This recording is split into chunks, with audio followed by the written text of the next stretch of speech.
officer was saying is that shielding is not being reintroduced in England. The advice is to check which tier you're in and take precautions to avoid getting COVID. All the precautions that constantly have at home to us. The advice is if you're on the shielding list, you'll receive a letter about the advice with tips on how you should do it. I just wonder, Professor, whether you have any thoughts on people who have been shielding and what they do now. Well, I suppose that they do have to follow the advice. And the advice, I mean, all these tiers are fairly restrictive in the amount of interaction that people can actually have. So in effect, what it's doing is putting everybody into shielding categories of various degrees of severity, whether it be medium, high risk or very high risk. So that's basically what's happening to the whole country. It seems to be that everybody is doing a form of shielding, as it were. So yes, that's where we are. Thank you, Professor. Now let's turn to James in Lewisham. James, you've got a question about your parents. Hello, hi Eddie, yes, thank you. I'd just like to ask for clarification of the government guidelines about meeting family. My elderly parents are in Leeds and I live in London, and we were hoping to meet in the Cotswolds in a couple of weeks' time. I just firstly wanted to ask if that is permitted within the government guidelines, and if it is, if it would be considered reasonably safe to do so, as although they're in reasonably good health, they both have underlying health conditions. Ben is looking at his notes. James. Hi James, because they're in Leeds, which is a tier 2 area, that means they are not allowed to socialise indoors with people outside their household. So no, I'm afraid they wouldn't be able to do indoors, but in tier 2 you can mix in groups of up to 6 outdoors. So what you could do is travel to the Cotswolds separately, stay in separate hotel rooms or separate places, go for a walk and meet outdoors, including say a pub, beer garden. You can do that in tier 2, but you could not meet indoors even legally. And then I think from a health perspective, if I was a doctor, I think they'd probably say you should be very, very careful if they are elderly with underlying health conditions. What about, sorry, just a very quick question. What about travelling in the same vehicle, like travelling in the same car? That would also be discouraged, effectively. You're not meant to share a car in those areas. It's basically the same as being indoors. How are your parents getting on, James? They're okay, but it's my dad's 80th birthday, and I haven't seen them in quite a few months, so it's ironic that actually a month ago there was no lockdown and I missed the opportunity to see them. So it's just really sad that for such a big, important milestone, 80th birthday, I may not have the opportunity to see them. Well, I'm sorry about that. I hope you get to see your parents soon. Our number is 0345 6060 973. Feel free to pick the brain of Ben Kentish, our Westminster correspondent. We thank Professor Alison Pollock, Professor of Public Health at Newcastle University, who has to take her leave, but we will be joined shortly by Chris Smith, consultant virologist at the University of Cambridge, presenter of the Naked Scientists podcast. So expertise is on hand. With the 3-tier system coming in for England from midnight, you might be wondering how it's going to affect your life. Ask away. Chris Smith and Ben Kentish. The number 0345 6060 973. Now at 6:30, the LBC News from Bill Overton.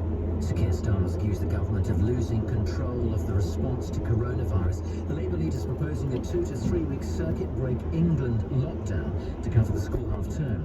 In the House of Commons, MPs have backed the new 3-tier lockdown system for England that takes effect at midnight, also giving retrospective approval to the 10 p.m. curfew for pubs despite a threat of a rebellion by some Conservative MPs. Meanwhile, the Bolton West Conservative MP Chris Green has resigned his position as a junior ministerial aide. He said the lockdown in his constituency has been worse than the disease. The weather, rain over central and eastern England, easing overnight, some fog patches for Wales, the west and Northern Ireland. Otherwise breezy with clearer skies, particularly cold in Scotland with a low there of 4 degrees. Nick Ferrari at breakfast. LBC. Professor Sir Mark Walcott, who was Chief Scientific Advisor and member of the Scientific Advisory Group for Emergencies, or SAGE. When we consider that the city of Leicester has been in some form of lockdown for the majority of the last 3.5 months, and sadly it doesn't seem to have achieved anything, why should we move in these further restrictions? Lockdown is a matter of degree, it isn't an all-encompassing thing. So at the end of the day, the measures are going to have to be tough enough to achieve that social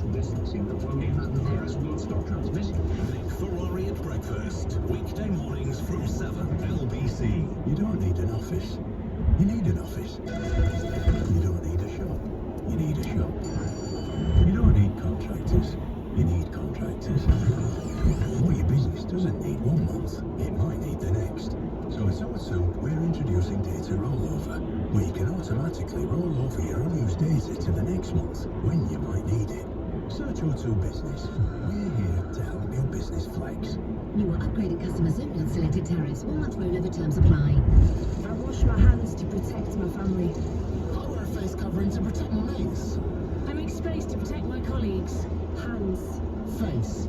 Space. I wash my hands to protect strangers. I wear a face covering to protect other passengers. I make space to protect you. Hands. Face. Space.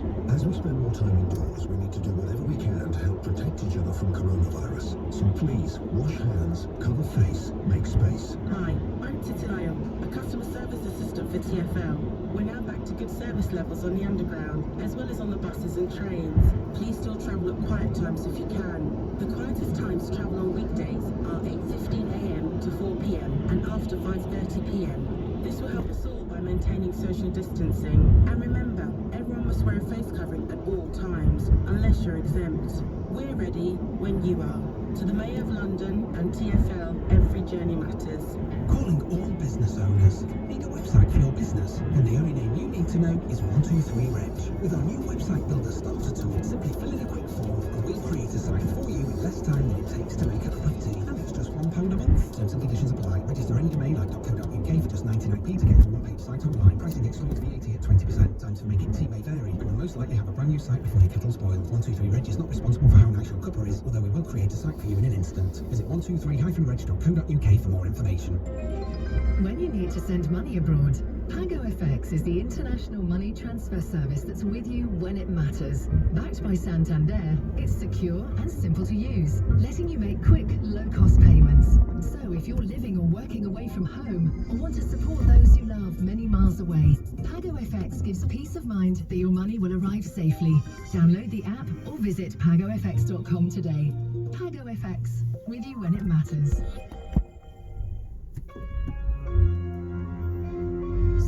Heating.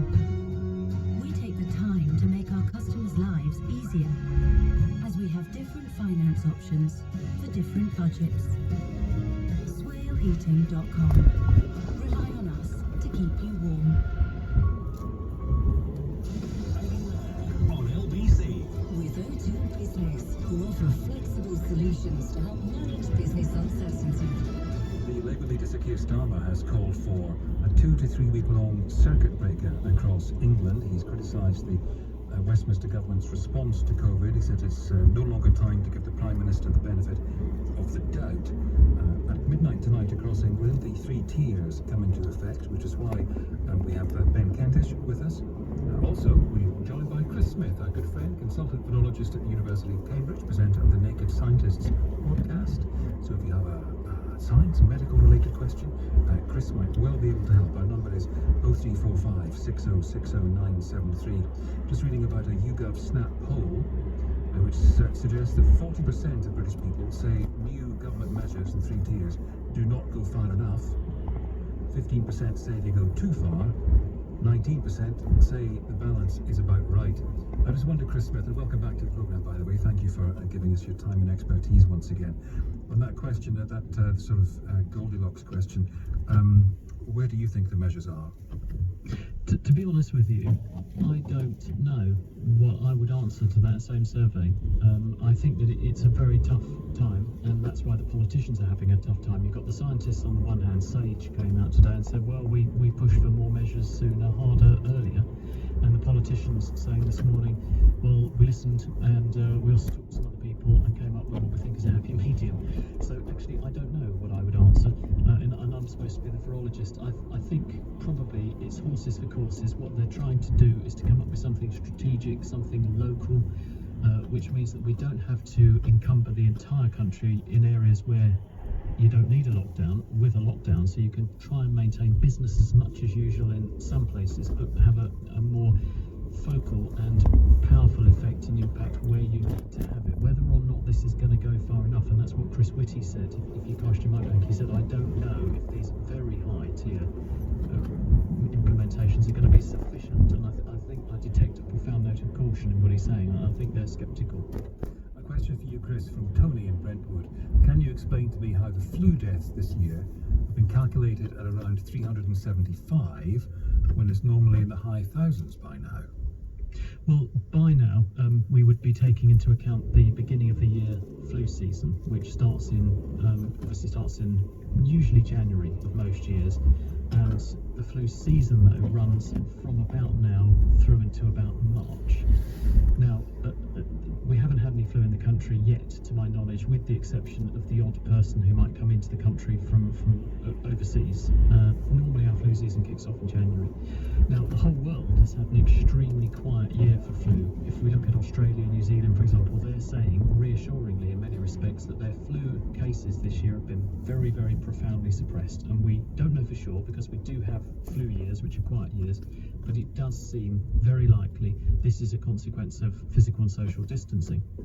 Now, here in the UK, we haven't got into flu season yet. The government are gearing up, encouraging people to get their flu jabs. They've extended the flu vaccination programme this year because this is one thing that we can prevent with a vaccine. We do have a vaccine. We do know that vaccine's effective, so let's take as much pressure off the NHS by preventing a preventable cause of illness, ill health, and possible admission to hospital if we can. But we are anticipating a quieter flu year this year, and that's because of the same mechanism: social physical distancing, antivirus measures that have suppressed activity over in Australia and New Zealand. As far as numbers go for the beginning of the year, it was quite a quiet flu season to start with, but then of course it was probably brought down a bit by measures to stop coronavirus, which I think probably did rein it in. Chris, thank you. Chris Smith with us till 7 o'clock, consultant virologist at the University of Cambridge. Feel free to pick his brain. Also, Ben Kentish, our Westminster correspondent, our number 0345 6060973. Tracy is in Brockley. Hello, Tracy. What do you want to ask? Oh, hello. I'd like to ask a question about the tiers. At the moment, I've got my mum, who's 70, staying with me in London. If London goes into lockdown before she was due to travel back to Somerset on the coach on Saturday, will I have to make some arrangements for her to leave my home earlier? Is she stuck here? What happens if London goes to level 2? Tracy, hi.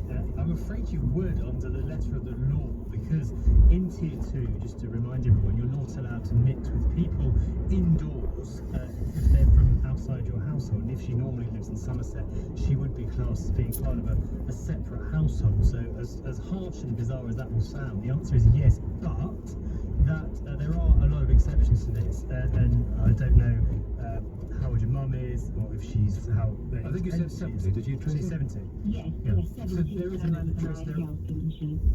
there is an exemption, for example, to provide care or assistance to a vulnerable person. So if you think that applies in your situation, then you would be exempt from the ban in Tier 2 on people mixing indoors. It's a tricky one.